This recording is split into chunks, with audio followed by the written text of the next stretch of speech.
Welcome, it's prophetic series, and this one is how to prophesy step by step with accuracy. This will touch on how to prophesy accurately and how to do forensic prophecy.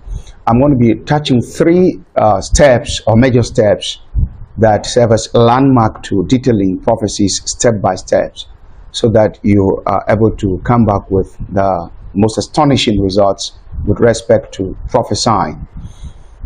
The prophetic, as you know, has got to do with the prophetic realm, and then the ability of prophetic people to connect with the prophetic realm, and then to connect with the source of prophecy or the being that controls or has got the oversight of the prophetic realm, God being at the center of it all before every other factor comes into play. God is still calling men and women into the prophetic assignment, and particularly into the prophetic office as well today. So prophets are needed today as they were needed in the old times. I think I want to say that even today they are more needed than they were needed then, because population has increased and God wants to reach out to as many people as possible, so as to bring in more and more souls into the kingdom of God, as well as to intervene in their daily concerns or lifetime concerns or generational concerns, so as to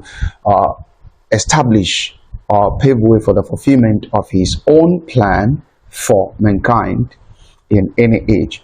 So becoming skillful or good with how to prophesy step by step makes it easy for God to be able to make use of you as an individual, as well as to solve the problem of mankind using you as a vessel. So we're going to be touching three key steps to prophesying step by step. The first is source the message with your virtue.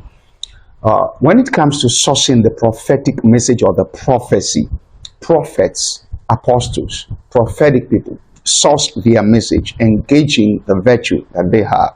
The virtue upon you to engage in sourcing a prophetic message can be the spiritual gift that you have, or the prophetic calling into the prophetic office that is upon you. That is the virtue upon you. This ability or virtue on you has given you access to have activated prophetic senses that are capable of decoding prophetic message from the prophetic realm, so that wherever you find yourself, your prophetic receptors are that are situated on your prophetic antenna in the invisible realm is able to decode prophetic signals, now transmit them as prophecy. So you're able to understand what you're decoding first, and then so as to appreciate these either by way of seeing or hearing or perception or smell and the likes. Then where it comes to the engagement in navigation in the prophetic realm, so as to be able to inspect the prophetic detail that was so dictated, you're able to do all of that. And this will come with the ability that you've been furnished with and then polished on, or polished to be able to engage. So the first thing is source it. And when you're sourcing the prophecy, you can source prophecy from God. Yes, God spoke to me. You get that? Thus saith the Lord, the prophet said, that's God speaking. And then Jesus said to Nathanael, I saw you when you were sitting under the fig tree before Philip called you. That's prophecy from the prophet, not from God. The prophet has got the ability to be able to search and find out things. Then prophecy from an angel. Paul in Acts of the Apostles chapter 27 said, the angel of the Lord whose I am stood by me this night, saying, you see, Paul, you will fear not. And he said, I've given the men with you to you. You get that? So this is a prophecy detailed or revealed by an angel, sourced from an angel. Then prophecy sourced by or from the human spirit can also be there when you see Jesus in Matthew chapter 16 and verse 8 talking to the apostles. He said, why reason thee, you within you among yourselves, because you have not brought bread. Can you see that? He was able to perceive it from their spirit, and then he detailed it. The next point is proclaim the prophecy or the message with faith. The prophecy you have sourced is meant to be proclaimed. If that's what the Spirit of God is saying, okay, to you, So you're going to proclaim it, but you're going to be doing so skillfully. So we proclaim sometime directly. Okay. We also proclaim in a parable. God gave me a message, but I want to proclaim it, and I have to put it in a parable. So Jesus had to proclaim some of the prophecies in parable. The prophets of old had to do the same in parable. Like when Nathan came to rebuke David of his sin, the issue of Uriah's wife, he did so engaging a parable, and then David was caught in his own trap. That son of the prophet that prophesied to Ahab about his failure to play his role also detailed his prophecy to Ahab in a parable. He said, a man that we were in a war, battlefield, and my master caught a captive and gave this captive to me. And he said, if the captive goes, get missing, then my life for his. And now I was busy about many things, and now the captive, like, what happens to me? And he said, your own mouth has entrapped you. Your life will go. And he said, Ahab, this is exactly what you've done. So he gave Ahab the message in a parable.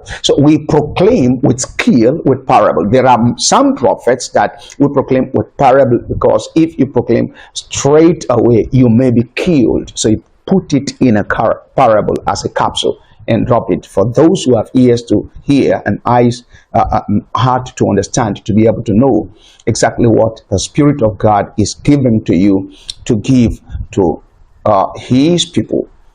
We can also proclaim prophecies using symbolic signs, like picking an object to represent your prophecy, and then you present or come to you make use of this object, and then people are able to decode the message. For instance, Jeremiah, when the yoke of the wood on his neck was broken by the fake prophet by the name Hananiah, God told him to go and replace it with the yoke of an iron. Can you see? He placed a yoke of a wood on his neck to represent the captivity symbolically that they were going to be taken into Babylon. That is the people of Judah. Then Ananiah broke that yoke, and God said, replace it with the yoke of an iron, so they cannot break it, because for sure they'll go to captivity for 70 years as a punishment for the sin they've committed in this land.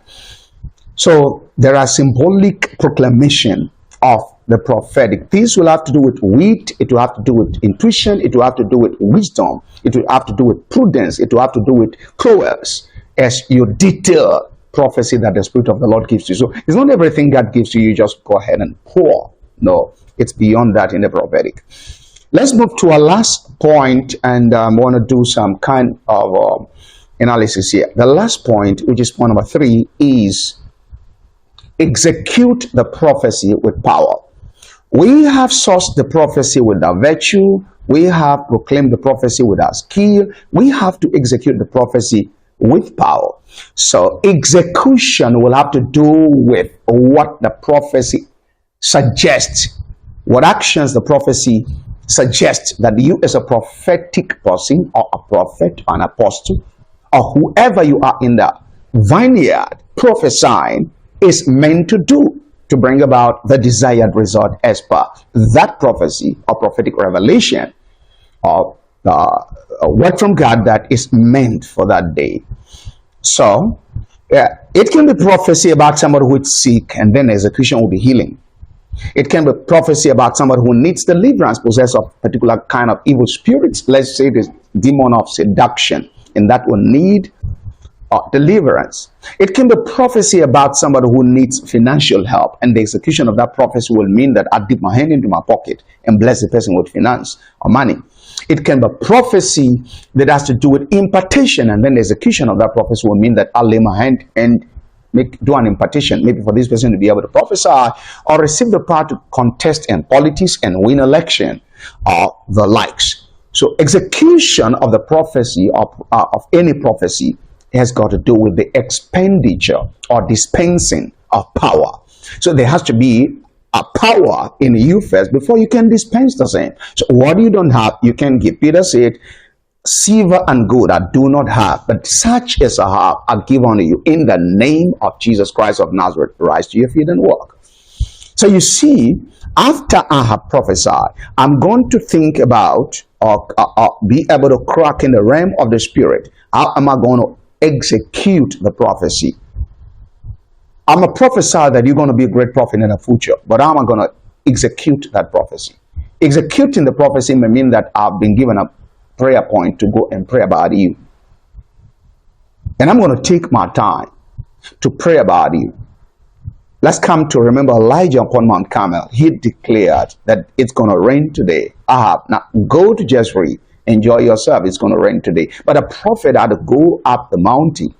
You see, it took him 36 verses to make his prophecy become a living reality, the reality in which the people of Israel lived in. So executing the prophecy, you see, in his own case, it took him prayer, 7 dimensions of prayers. So there are times when you prophesy, these prophecy will not come to pass unless you go to the place of prayer, like Elijah did on that occasion, and then prayed 7 dimensions of prayers before the prophecy became a living reality. So sometimes you are not fake when you prophesy, but the thing is that you didn't execute the prophecy. So I may catch the prophecy correctly, I may proclaim the prophecy with good skill, but I may fail in the place of execution with power, and that way my prophecy will be aborted or miscarried. Because in every stage of the prophetic, I want to make you understand something. God is watching, his angels are watching, and demons are watching.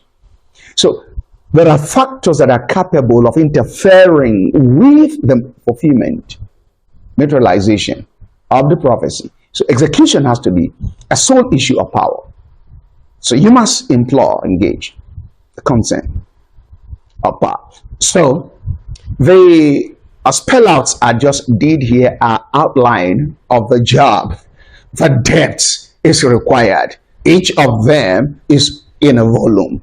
You see, when we talk about sourcing prophecy, there's a lot there. When we talk about proclaiming the prophecy with skill, there's a lot there. And then we come to execution, that will have to do with switching from the faculty of prophecy to the faculty of miracles. Can you get that?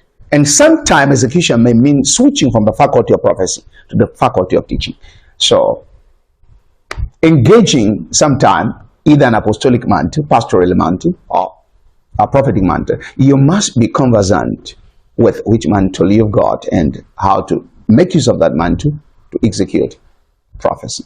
So with this, I want to stop here. In case you want to go deeper in the prophetic, I'll recommend that you sign up for my course, certificate course in forensic prophecy. And if you've taken that already, right away proceed now and sign up for my course, the diploma or certificate course in forensic prophecy, and take your prophetic work to a professional level. Remember, it is what we are equipped with that the Spirit of the Lord sits upon.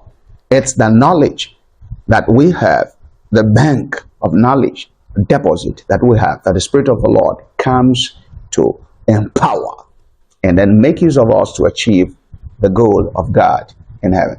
So, love you so much. I pray that the mighty hand of God rest upon you and make you a prophetic sage in this generation. God bless you greatly.